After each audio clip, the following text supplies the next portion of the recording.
Welcome back to Live from the Left Coast. I'm Angie Coro. My guest, Gotta Laugh, is also known as Laffy. We're keeping her private name private because, as unfortunately is the case online, there are stalkers out there. It's unfortunate she's had to deal with that, but I'm glad she is still blogging. We started out talking about the case of a Facebook poll deciding whether Barack Obama should be killed. We're going to move over to another story that she also found, and that is a realtor by the name of Kathy Friendling in Florida, who posted a lot of tweets that were less than friendly, once again to the president. Great follow-up on this. You want to give us the rundown on that one, Laffy?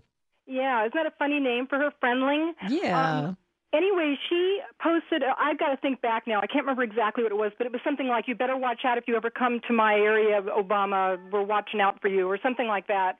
And people, again, tipped me on it, and so I thought, well, the best way that I have found to deal with people like that is to post their stuff and call them out on it. Mm-hmm. And then they usually back off, and she did. And we also, one of my tweeters found out where she worked, and they had a picture of her on a real estate site. So we linked to that. We did not link to anything personal, only stuff that was public. People were posting her personal information in comments, and I would delete those. But eventually, I guess she got pulled from either her job or just getting her picture up on her site because she disappeared. She also posted some kind of a retraction, and I think she was the one who became private on her tweets. Her site became private, or she took it down. I can't remember. I actually tried to track her down, and she had in fact taken it down. And I've pulled up some of the original what she had to say. Obama's in hiding in Minnesota. He can run, but he can't hide. That's it, yeah. Obama, it's not safe to return to D.C. Better stay away. I'll let you know when you can return. Wait for it. And this was, unfortunately, about the same time that somebody by the name of Eric Luke was tweeting, if I could shoot Obama, Biden, Nancy blows me, and Hillary and Janet in the blanken back of the head, oh boy. Yeah, we posted that, too. I mean, these things obviously need to be taken seriously. And the bizarre twist of reality on the right is that if you further the publicity around what they've said, merely making it more public than they did, although they did make it public, you are somehow infringing on their free speech. Oh, yeah. Well, they don't understand that free speech has to do with the government preventing you from speaking as opposed to just someone talking on the air or somebody, tweeting something. Free speech is not an individual thing. It's broader than that, and they should read the Constitution. But, I don't think they have. Well, what's interesting, and this is another of those divides between what's happening in the blogosphere where some real news honestly does get broken, but it's still not being taken as seriously as is merited, and in the quote-unquote regular news world. When that first happened, when the Kathy Friendly thing first broke, and I wanted to cover it here on the show, I called her local ABC TV affiliate. And I said, hey, are you guys following this? And they said, no, I don't know anything about it. And I gave them the story and pointed them to your blog. And it was all news to them. Meanwhile, it had been on the blogs for hours and hours, which in news time is forever. Yeah. Yeah, the cycle's about 3 minutes now. Wait, something just happened. Oh, it's over. Well, yeah, I'm surprised, too. We called the Secret Service on that one, too, and I didn't hear back from them. Actually, I emailed and other people called on that one. That was my first time, sort of my virgin time getting involved with the Secret Service, and I was kind of nervous about it, so I let other people do the calls. But, yeah, a lot of news like that doesn't make it on, but you'll notice that the 912ers and the birthers get on all the time and get a lot of coverage for what they say and do, but when we try to fight it, that doesn't get on so much. I don't know how much you want to go into this, and just blow me off on it totally if you want to. Sure. In terms of someone trying to stalk you through the internet, I know that Mudflats out of Alaska got outed inadvertently, and the irony is it has made her an even more powerful, high-profile blogger, although how much it's increased her feeling of safety, I don't know. Tell me the reality of someone being able to try to track you down through your blog. What kind of precautions do you have to take, and how much do you have to disguise it? Normally, we disclose in casual conversation little elements that if you put them together, you'll figure out who we are and where we live. Well, I was pretty naive, and when I first started blogging, I put more detail than I should. Nothing major, but more detail than I should have. I said I work at a certain kind of a school in this area. And somebody tracked down, now I don't live where I work, so they were totally off, but then they started tracking down closer and closer to where I lived based on what I had put up there, so I changed all that. And they were vicious about it, and so I got really nervous. And since I work at a school, that was the first reason why I was anonymous, is because I work at a school. They would not like it if I put my name out there and then the school had something happen. So that was my first reason, my inspiration for becoming anonymous. I really didn't care. I've been an actress on television. I had my name out there anyway.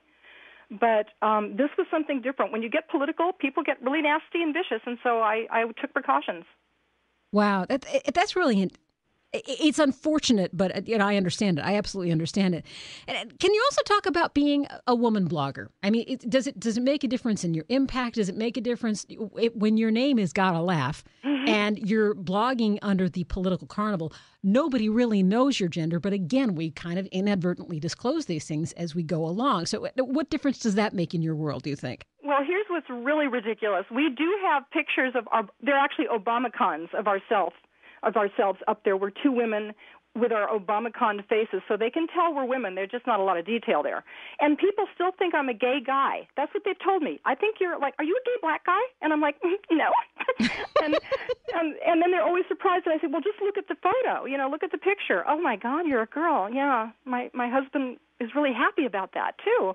So, but let me get back to what you were talking about. Without meaning to sound I'm going to, stir a little controversy here. A lot of women bloggers have talked about there being a little bit of a bias against us for, credibility or for retweets or links to our blogs. There tends to be a bigger male element out there that has a lot more credibility and probably a lot more history. So, yeah, it's a little tougher, I have to admit. It's not surprising, though. I think, in the flesh and blood newsrooms, it's still very much the case. So, hey, at least you're getting equal time. At least they think we're really cute. That's true. That counts so much, Buttercup. Talking to Laffy here, Gotta Laugh. The blog is Political Carnival.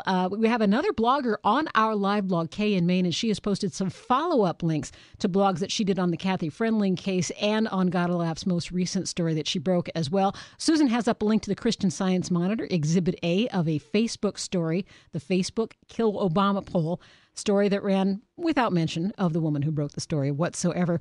Going back to that, I don't know if you can speak directly to this, but Bob comments on our blog that the Secret Service had said they were grateful that you pointed out because they can't cover everything that's on the internet. And Bob said the NSA vacuum cleaner taps, as he refers to them, on the AT&T fiber network should have found the threat. And if they didn't, then what are they doing with those splitters and secret rooms? Do you know anything about the technology that's used to try to find this kind of thing? I don't, and he had a really good point there. And by the way, yay Kay in Maine, she and I are pals on Twitter.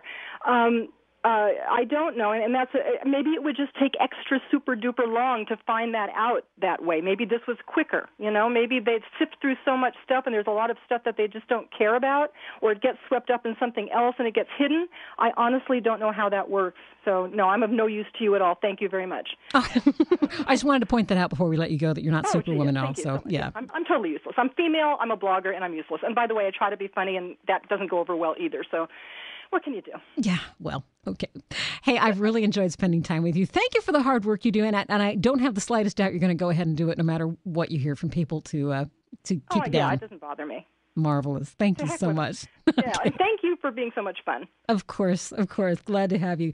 That is Laffy, Laffy. We've got a link up to her work at Political Carnival Blogspot, and you can follow her tweets if you want as well. She's got that linked from her live blog. You can follow all our discussion.